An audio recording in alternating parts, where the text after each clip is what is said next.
Chers fidèles, d'abord quelques annonces. Aujourd'hui, le 4e dimanche après l'Épiphanie. Le dernier dimanche après l'Épiphanie, le dimanche prochain, ce sera le cycle de Pâques qui commence avec le dimanche de Septuagésime. Demain, Sainte Martine, Vierge et Martyre. Mardi, Saint Jean Bosco, confesseur. Patron de la jeunesse, ou des éducateurs aussi, ceux qui s'occupent des jeunes, des enfants,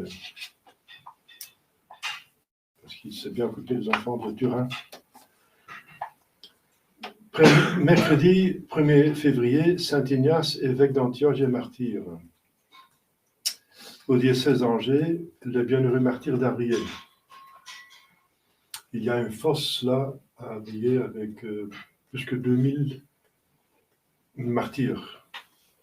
C'est le propriétaire, donc lors de la Révolution, qui a dit « Venez les tuer tous sur mon champ, que mon champ soit fertilisé par leur sang. » C'est un révolutionnaire, bien sûr. Donc c'est le lieu où il y a le plus de martyrs dans un petit lieu, je pense, du monde entier. Donc les martyrs d'Abrier, ils appartiennent aux martyrs de la Vendée, n'est-ce pas? Jeudi, présentation de Jésus et purification de la Sainte Vierge. Alors, donc je vais voir combien de personnes vont venir. Quelques personnes en semaine quand même.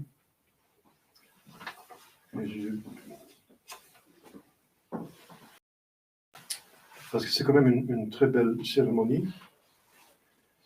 Et le problème, c'est que si je la solennise, ça veut dire que je la rapporte un dimanche, parce qu'en semaine, les fidèles ne peuvent pas venir difficilement. On peut reporter une cérémonie au dimanche prochain ou avant, prochain plutôt. Je vais donc empêcher le dimanche de la Septuagésime, qui est quand même important, donc je vais réfléchir. En tout cas, si vous voulez bénir des cierges, il faut me les apporter. C'est une coutume que les personnes, les catholiques, les fidèles, apportent les cierges qui vont brûler pendant l'année, donc à cette cérémonie, parce que la bénédiction des cierges à cette occasion est très longue et très forte. Donc elle chargée plus de grâce qu'une bénédiction ordinaire pendant l'année.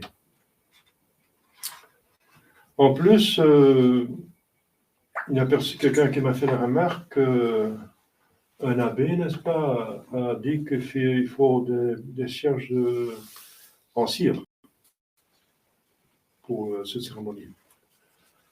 Bon, c'est pas totalement faux, c'est plutôt vrai, quand même avec une distinction. C'est qu'effectivement, dans le texte même de la bénédiction, le 2 février, le texte parle des abeilles. Parce que l'abeille, c'est le symbole de notre Seigneur Jésus-Christ. Une abeille, pour commencer, chaste. C'est seulement la reine qui procrée. L'abeille est très ailée. Les ailes, très grande vertu. Et l'abeille va de fleur en fleur. La fleur symbolise la vertu, n'est-ce pas? Et va chercher, enlève le nectar, ce qui signifie l'amour, dans lequel va être accompagné chaque vertu pour être méritoire. Saint Paul dit dans 1 Corinthiens 13, si je n'ai pas l'amour, ça ne sert à rien.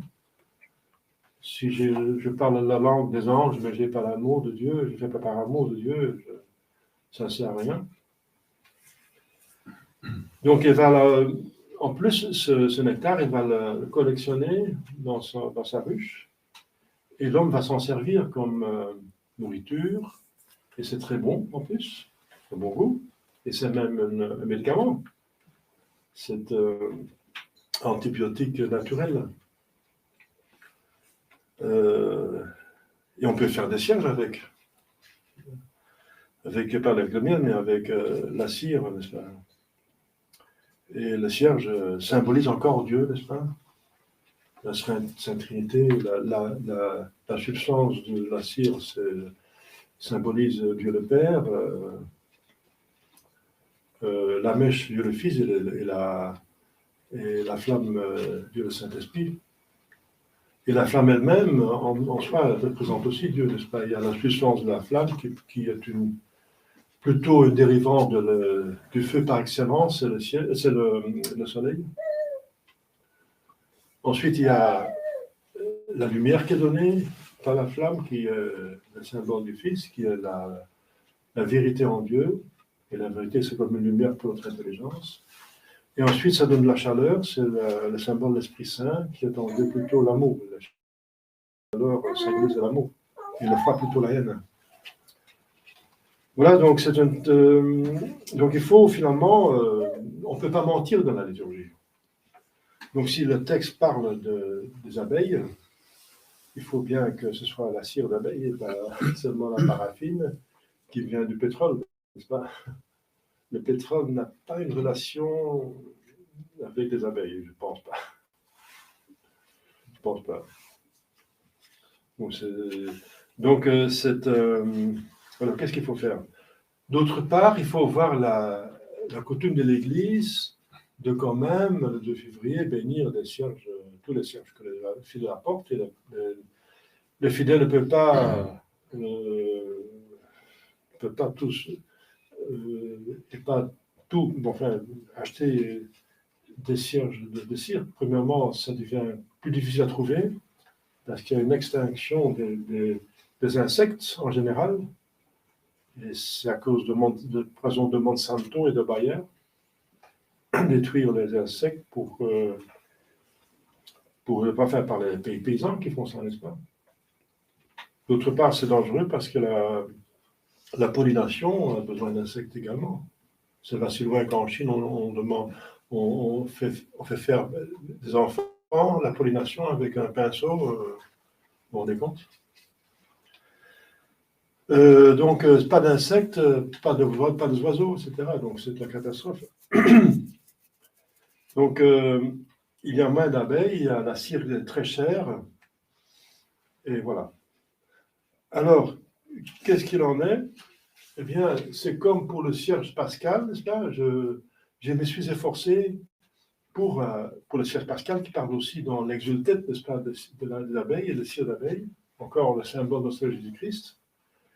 Effectivement, d'avoir un cierge en cire 100%. Je l'ai trouvé, cire 100%, je l'ai trouvé à Valleux. Ça vient de la Pologne.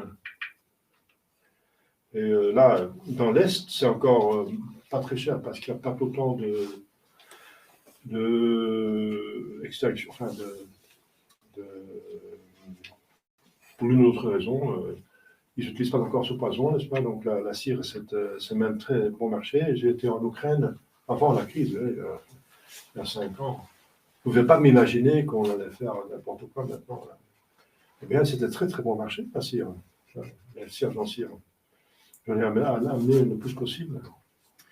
Mais donc, quand le texte donne, effectivement, la cire, il faut avoir la cire, sinon on ment pendant la liturgie et ce n'est pas permis. Donc, le cierge pascal est en cire, même 100%, les cierges d'autel sont en cire.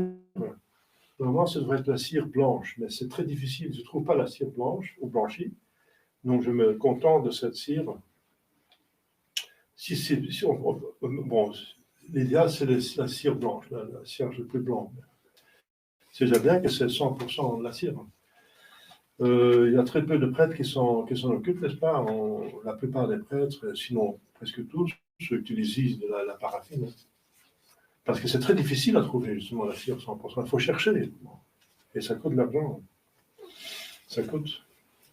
Donc, personnellement, j'ai fait cet effort, n'est-ce pas, pour respecter la liturgie. Sainte Thérèse d'Avila dit qu'elle voudrait donner sa vie pour chaque règlement de la liturgie. Donner sa vie. Alors, il ne faut pas aller trop à la légère. C'est encore une volonté de Dieu, n'est-ce pas?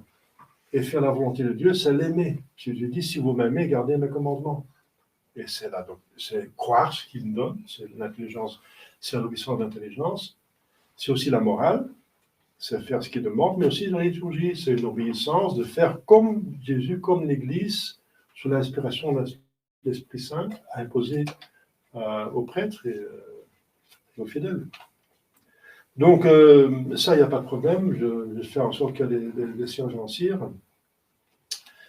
Mais pour la présentation, pour la purification, la chandeleur, il y a des cierges qui sont bénis pour le prêtre, et il y en a pour les fidèles. Eh bien, je pense qu'on fait que... Et pour les fidèles, il y a encore deux catégories. Le cierge qu'ils utilisent pendant la messe et le cierge qu'ils amènent à la maison.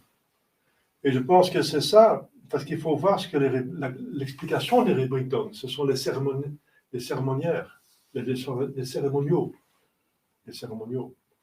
Les cérémoniaux sont des livres qui expliquent les rubriques. Parce que les rubriques ne disent pas tout. Les rubriques, ce sont des explications qui sont dans les livres. Par exemple, dans le missel, il y a des lettres en noir, c'est les prières qu'il faut faire. Et des lettres en rouge, c'est comment il faut le faire. Et rouge en latin, c'est ruber. Nos rubriques viennent de cela. C'est l'explication, comment faire la liturgie, les rubriques. Alors, ça ne suffit pas les rubriques, c'est assez, sinon le livre devient trop grand. Alors, il y a des explications par ailleurs par des cérémoniaires, oui, qui font des cérémoniaux. Et nous suivons Sterki, c'est un Sterki et Levasseur, qui sont des très bons cérémoniaux juste avant le concile, c'était approuvé par les papes et qui était préconisé par Monsieur Lefebvre, donc c'est très bien, très bien. Et voilà, ils disent qu'il faut faire la distinction.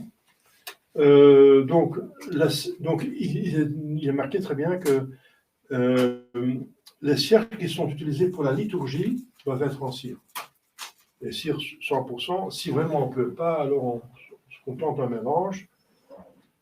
Pour les cierges sur l'autel, au moins 70-80%, et pour les autres cierges, on peut aller jusqu'à 40%, mais 40%, c'est déjà moins que la moitié. Mais c'est si on ne trouve pas autre chose. Et c'est vrai que les commerçants commencent à diminuer les cierges liturgiques, j'ai vu ça, de 70 à 60, de 50, 40, et puis c'était plus rien, 30, puis c'était plus rien, c'est la paraffine, parce que c'est moins cher. Et les modernistes s'en fichent. Ils ne tiennent pas compte, enfin, ils s'en fichent les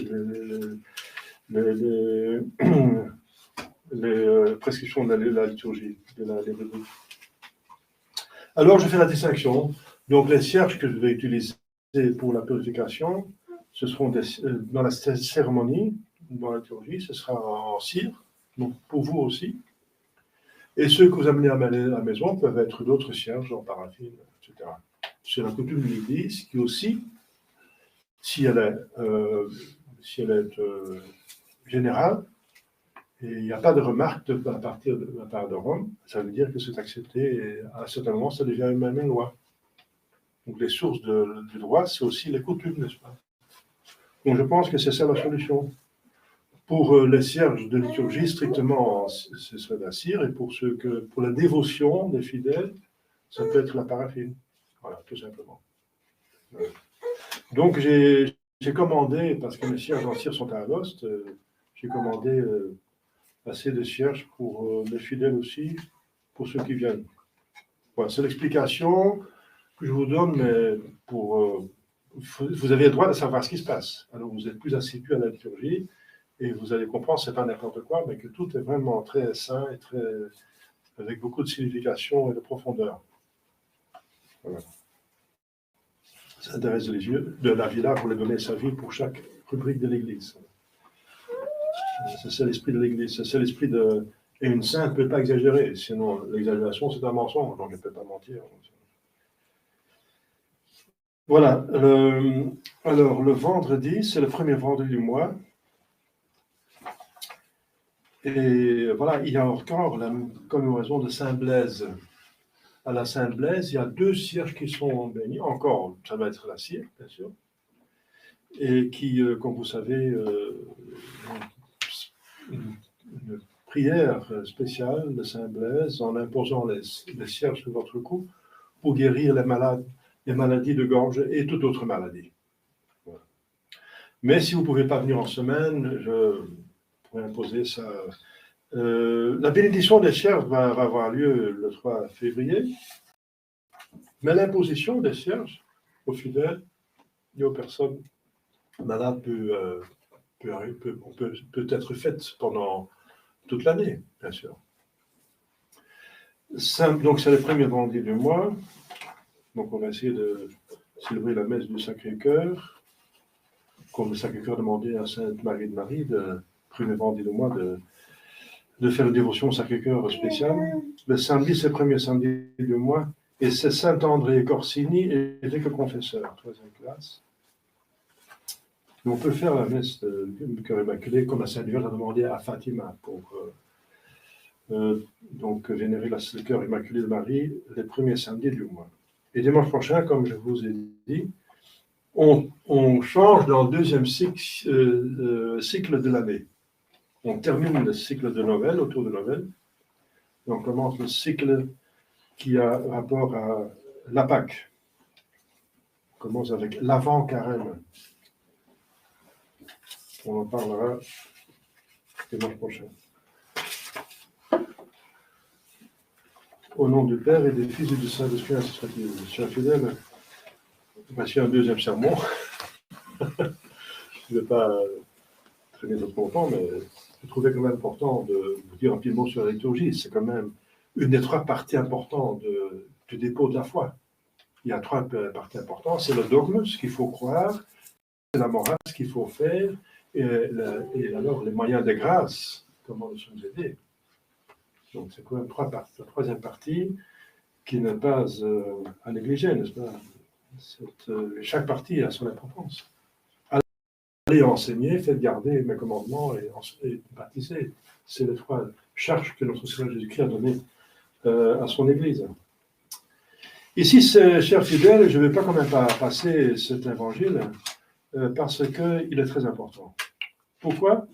Parce qu'il nous excite à la confiance de notre Seigneur, de la tribulation les plus épouvantables.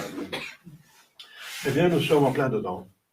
Nous sommes indéniablement dans un temps apocalyptique. Il y a des temps apocalyptiques au pluriel, il y en a plusieurs.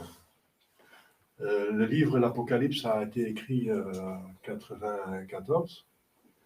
Et à partir de ce moment-là, jusqu'à la fin des temps, il y a plusieurs époques où l'Église est dans des temps apocalyptiques, ça veut dire très difficiles. Et ça commençait directement avec la persécution sanglante des empereurs romains, bien sûr, pendant 250 ans. Mais maintenant aussi, comme vous pouvez constater, il y a une différence extraordinaire, incroyable, je l'ai vécu moi-même parce que j'ai 70 ans, entre l'époque avant le Concile et après le Concile. Avant le Concile, en Belgique en tout cas, en France aussi, nous étions vraiment catholiques, quoique l'État est déjà séparé de l'Église, donc il y avait déjà dans l'État, ce n'était pas le Moyen-Âge. Ce n'était pas l'État qui était soumis à l'Église, au principe de l'Église, bien sûr. Il y a une distinction entre l'État et l'Église, mais pas une séparation. L'État doit obéir à l'Église. Parce que Jésus-Christ dit, allez enseigner toutes les nations. Donc il faut bien que les nations écoutent. L'Église a le droit et le devoir d'imposer à l'État pas d'avortement, pas d'euthanasie, etc., pas de péché contre nature, et l'État doit obéir. Mais l'Église ne va pas s'immiscer dans les questions pratiques, comment gérer le peuple et gouverner, etc. Donc distinction entre État et l'Église, mais pas séparation. Séparation, c'est que l'État peut faire n'importe quoi, comme maintenant on le voit, n'est-ce pas? Que les gouvernants font n'importe quoi. C'est grave. Alors, nous sommes dans des temps apocalyptiques. Je ne vais pas m'étendre sur la crise actuelle. Vous en avez assez. Si vous êtes abonné sur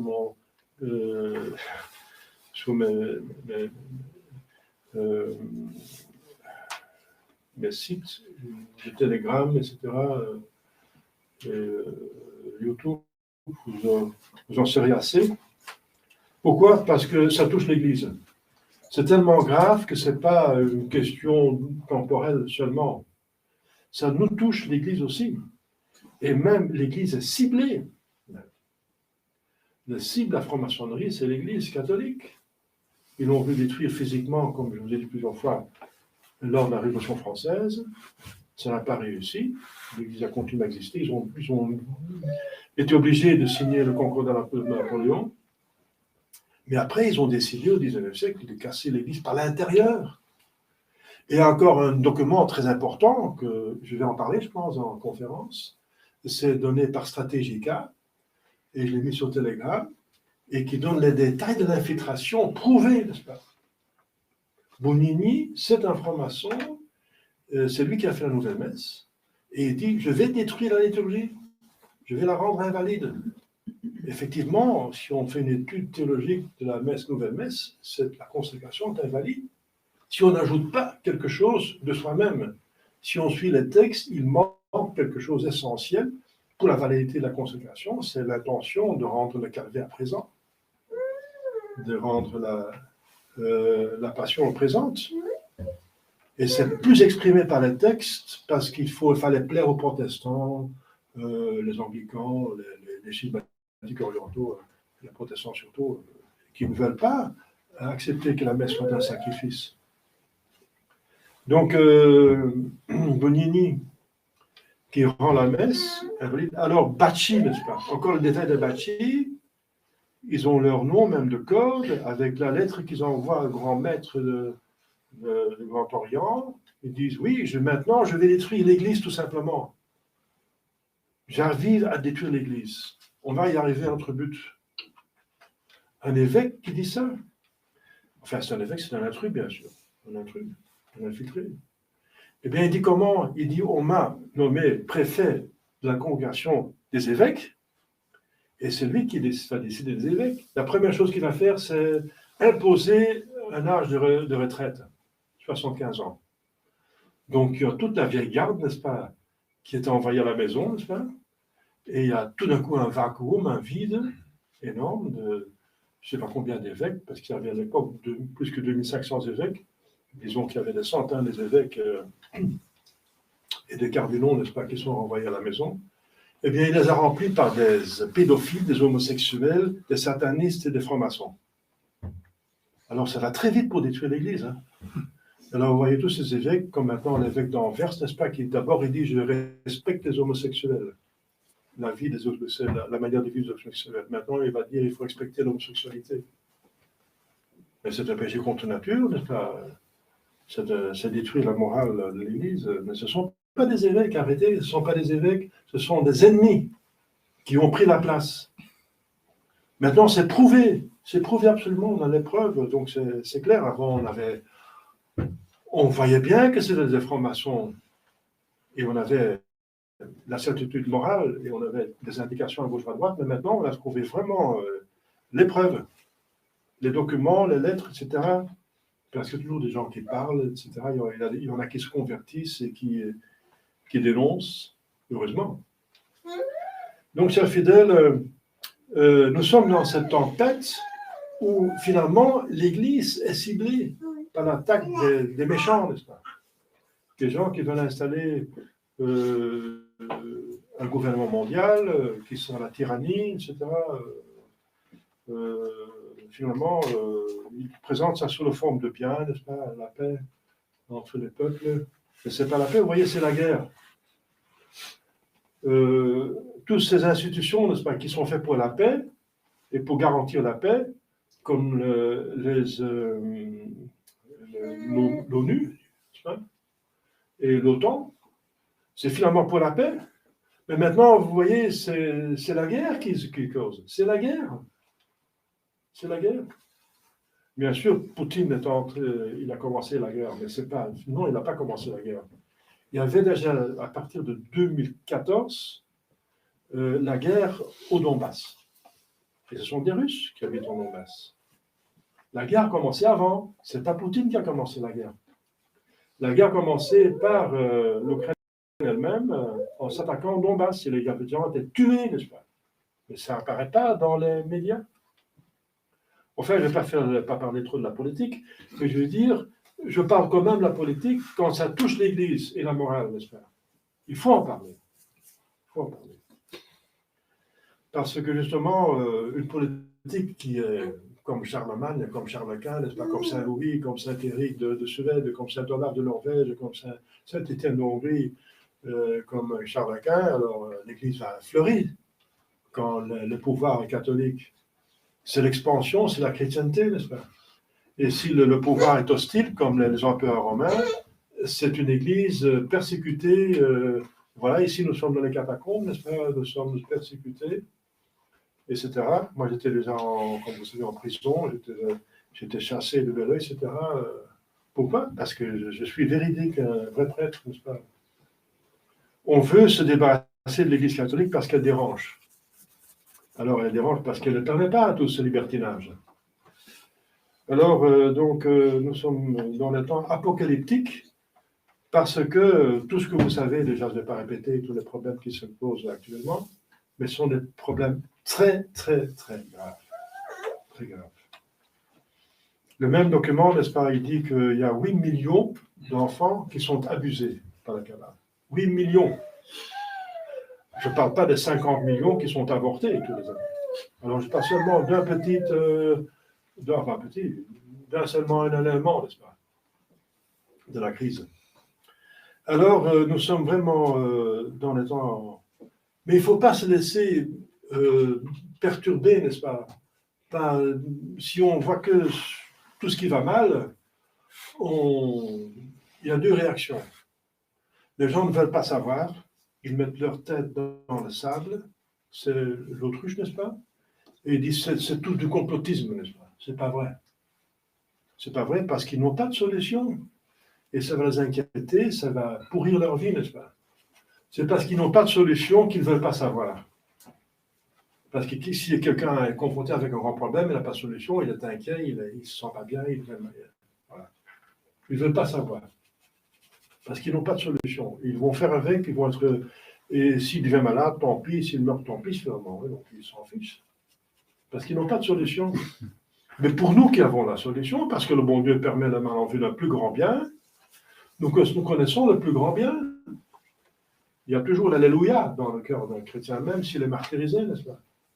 Et le martyr, c'est un victorieux. Il a une gloire extraordinaire dans le ciel pour l'éternité. C'est le premier saint, n'est-ce pas? C'est le plus haut saint, c'est le martyr. On ne peut pas plus aimer Dieu. Jésus dit, on ne peut pas aimer plus son ami que donner sa vie pour lui. Eh bien, nous avons la solution.